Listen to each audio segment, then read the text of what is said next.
Hello everyone. स्वागत है आपका हमारे चैनल में।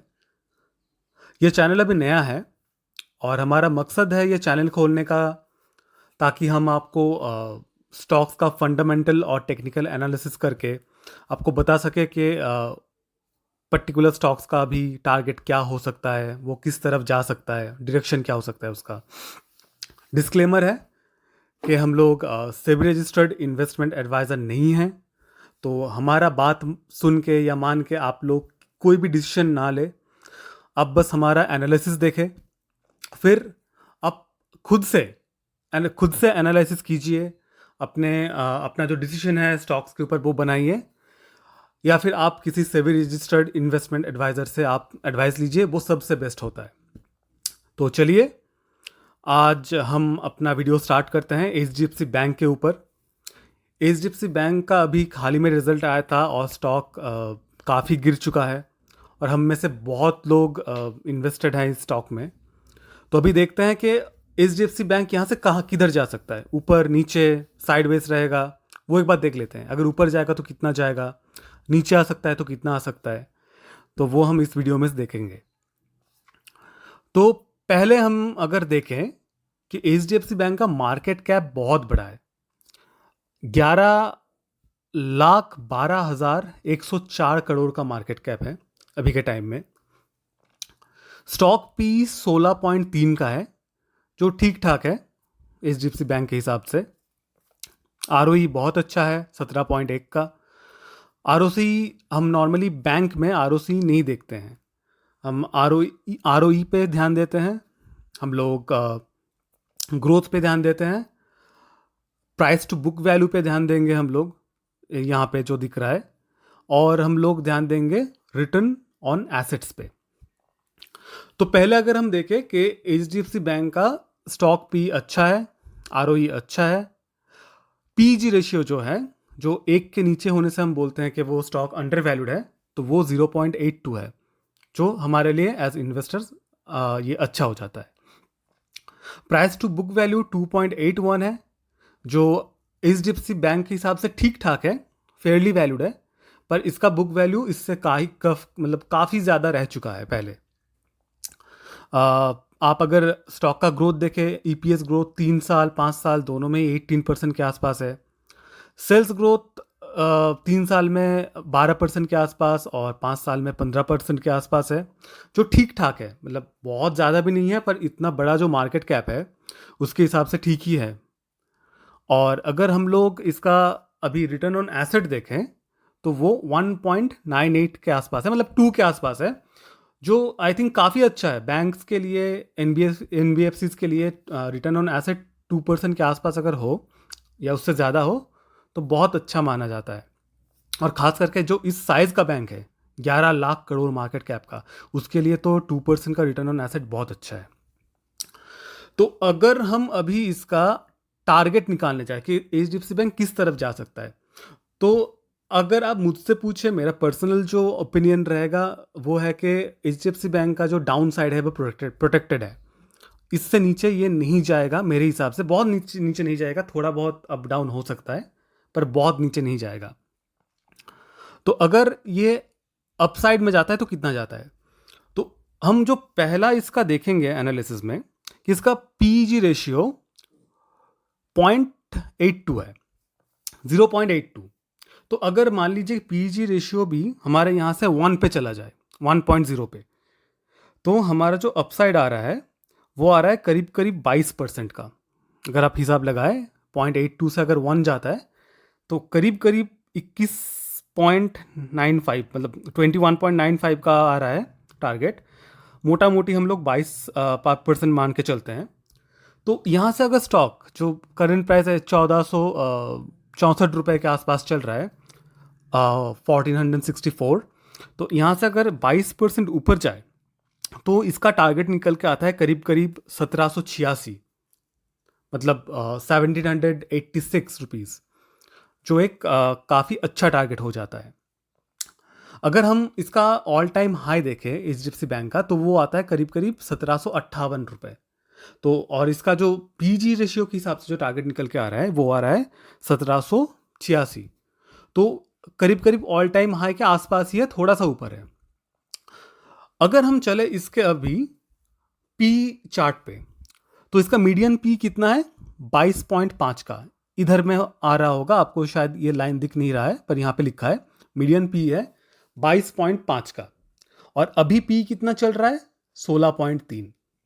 तो अगर ये स्टॉक अपने मीडियन पी पर भी आ जाए तो ये आपका टारगेट आ रहा है करीब करीब 38% का। यहाँ से 38% का इस लेवल से टारगेट आ सकता है, जो कि आपका हो जाता है 2020 रुपये, 2020 रुपीज़, मतलब 2000 रुपये के आसपास का इसका पी रेशियो के हिसाब से एक टारगेट आ रहा है। और अगर हम इसका प्राइस टू बुक वैल्यू देखें, तो स्टॉक का प्राइस टू बुक वैल्यू, जो median price to book value है, वो है 3.8 का। और अभी इसका जो प्राइस टू बुक वैल्यू चल रहा है वो चल रहा है 2.81 का। तो अगर हम 2.81 से 3.8 का टारगेट निकालते हैं, तो अगर बुक वैल्यू अपना मीडियन बुक वैल्यू पर भी आ जाए इस स्टॉक का, तो ये टारगेट आता है करीब करीब 35% का, जो यहाँ से अगर हम प्राइस में देखें तो निकल के आता है 1976, मतलब 1976 रुपये। तो यहाँ से अगर आप स्टॉक का अगर आप पोटेंशियल देखें, तो मुझे स्टॉक काफ़ी अंडर वैल्यूड लग रहा है। और यहाँ से स्टॉक करीब करीब, अगर हम फंडामेंटल्स के हिसाब से देखें, तो 1800-2000 रेंज के बीच में कहीं जा सकता है। और मतलब तकरीबन 20 से लेके 20 से लेके 35% गेन यहाँ से मिल सकता है, जो बहुत ही अच्छा हो जाता है। पर सवाल यह है कि गेन मिलेगा कब तक। तो अगर हम अपने नेक्स्ट स्लाइड पे आते हैं, तो हम देखते हैं कि इसका जो क्वार्टरली रिजल्ट है वो यहाँ पे ठीक ठाक ही है। रेवेन्यू है वो बढ़ा है। वैसे ये आपको रेवेन्यू ज़्यादा दिख रहा होगा क्योंकि मर्जर हुआ था HDFC और HDFC बैंक का, इसलिए। बट ओवरऑल अगर आप ग्रोथ देखें ना, एज अ मतलब स्टॉक, तो स्टॉक का रेवेन्यू भी बढ़ा है आपका। इसका जो EPS है वो भी ग्रोथ में है। मतलब हर तरीके से स्टॉक बहुत ही अच्छा परफॉर्म कर रहा है। हो सकता है कि मतलब एक्स्ट्रा ऑर्डिनरी नहीं परफॉर्म कर रहा है, पर इसका जो मार्केट साइज है, इस मतलब स्टॉक 11 लाख करोड़ का मार्केट साइज, उसके हिसाब से बहुत अच्छा परफॉर्म कर रहा है। अगर हम इसके ईयर ऑन ईयर रेवेन्यू पे आए, तो भी ये बहुत अच्छा बढ़ा है। और ट्रेलिंग 12 मंथ में देखिए, मतलब पिछले साल जो 1,70,000 था, 70,000 करोड़ एक्चुअली, वो इस साल 2,91,000 करोड़ हो गया है, 2,51,000। तो अब मैं मानता हूँ मर्जर है, पर ओवरऑल तो मतलब जो गेन है वो हमको ही मिलना है एज इन्वेस्टर्स, ठीक है। तो ओवरऑल स्टॉक अपवर्ड मोमेंटम में ही है। मतलब जो स्टॉक का जो रेवेन्यू है, जो भी है, वो हमको यहाँ पे और भी अच्छे तरीके से दिख जाएगा। अगर आप स्टॉक का कंपाउंड सेल्स ग्रोथ देखें ना, तो 10 साल में 17% है। प्रॉफिट, अगर आप प्रॉफिट ग्रोथ देखें स्टॉक का, तो 10 साल में 21% है। स्टॉक प्राइस जो CAGR है, स्टॉक प्राइस जो बढ़ा है लास्ट 10 साल में, वो 17% है। मतलब जितना सेल्स ग्रोथ बढ़ा है, करीब करीब उतना ही प्रॉफिट ग्रोथ, मतलब स्टॉक प्राइस का ग्रोथ हुआ है। अगर आप 5 साल में देखें, तो 5 साल में सेल्स ग्रोथ बढ़ा है 15% के हिसाब से, और प्रॉफिट ग्रोथ बढ़ा है 20% के हिसाब से। बस स्टॉक प्राइस बस 7% बढ़ा है। तो इसके हिसाब से भी स्टॉक बहुत ही अंडर वैल्यूड है।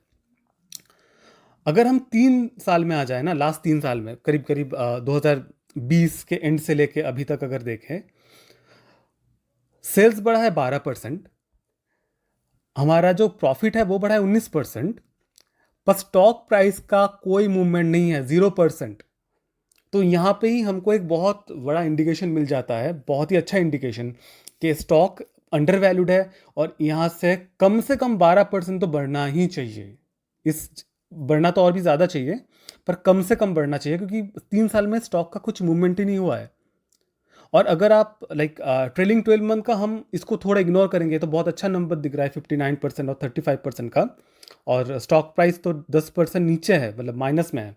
पर ये हम थोड़ा अभी इग्नोर क्यों करेंगे? क्योंकि ये जो ग्रोथ है ना, इसमें HDFC और HDFC बैंक का जो मर्जर हुआ था वो इंक्लूडेड है।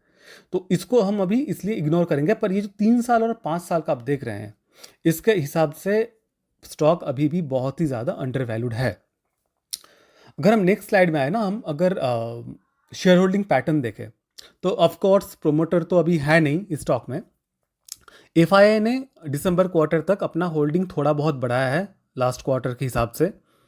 डीआईएस ने भी अपना होल्डिंग थोड़ा बढ़ाया है, गवर्नमेंट का सेम है ऑलमोस्ट। और पब्लिक का होल्डिंग थोड़ा सा कम हुआ है, बहुत ही स्लाइटली 17.3 से 16.98 पे आया है, मतलब करीब करीब 17% के आसपास ही।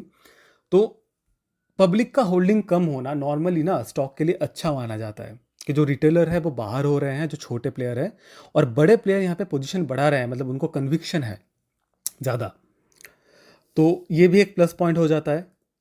अगर हम अभी इसके टेक्निकल चार्ट्स पे आए तो देखिए स्टॉक ने 1381 1381 के आसपास से सपोर्ट लिया है, जो इसका एक बहुत बार इसने इस रेंज से एक रेंज से सपोर्ट लेके उठाए, 1 2 यहाँ पे आपका मतलब 3, और ये चौथी बार है जो उठ रहा है।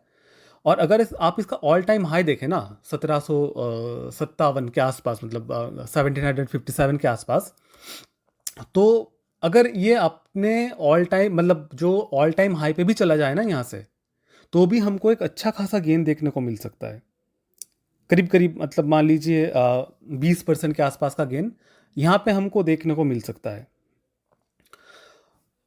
तो वो भी, उसमें भी क्या हर्ज है, अगर हमारा जो टारगेट है 1786 या फिर 2020, ये जो मतलब 1800 लेके 2000 तक का जो टारगेट है, अगर वो ना भी आए, अगर हमको यहाँ से यहाँ तक का भी टारगेट मिल जाए, मतलब जो ऑल टाइम हाई के आसपास का है, तो भी हमको यहाँ से 20% का एक बहुत ही ईजी गेन दिख रहा है, जो हमको शायद इस साल में ही मिल सकता है।